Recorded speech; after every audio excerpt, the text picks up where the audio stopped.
Menurut gue, dalam konteks pembuatan kebijakan pendidikan, yang paling penting, mendasar, fundamental, dan paling pertama harus dibenahi dan dibenarkan adalah ujian atau tes atau assessment. Kan gue mau ambil contoh, misalnya kita punya suatu rangkaian mesin untuk memproduksi obat batuk. Setelah obat batuknya melalui proses produksi, dia akan masuk ke fase quality control atau QC.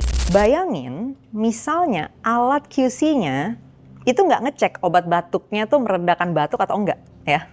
Yang dicek adalah obatnya manis atau enggak. Obatnya warnanya apa, hitam atau biru atau merah misalnya. Harusnya misalnya benar hitam gitu. Jadi yang dicek cuman manisnya, warnanya, tapi efficacy ya kan, atau seberapa obat itu bisa meredakan batuk, sebagaimana fungsinya dia sebagai obat batuk, itu nggak dicek. Makanya gue bilang tadi di awal, ujian, tes atau assessment itu menjadi masalah paling dasar, paling fundamental, paling akar dari suatu sistem penyelenggaraan pendidikan. Sekarang kita coba keluar ya dari analogi obat batuk tadi. Kita masuk ke contoh yang lebih konkret dalam konteks pendidikan. Dalam ujiannya, gue ditanya, negara apakah yang ditunjukkan oleh huruf X?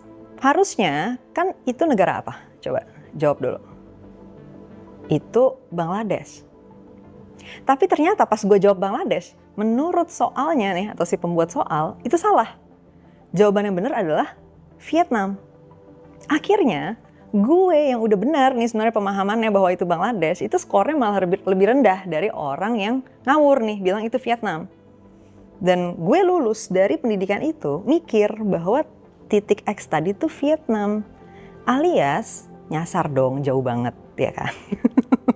Nah jadi ujian yang salah menghasilkan pemahaman yang salah dan memberikan nilai performa yang baik ke orang yang justru sebenarnya nggak kompeten. Dan sebaliknya memberikan nilai performa yang buruk ke orang yang sebenarnya kompeten. Itu loh, seberapa krusial dan pentingnya elemen ujian atau assessment dalam proses pendidikan.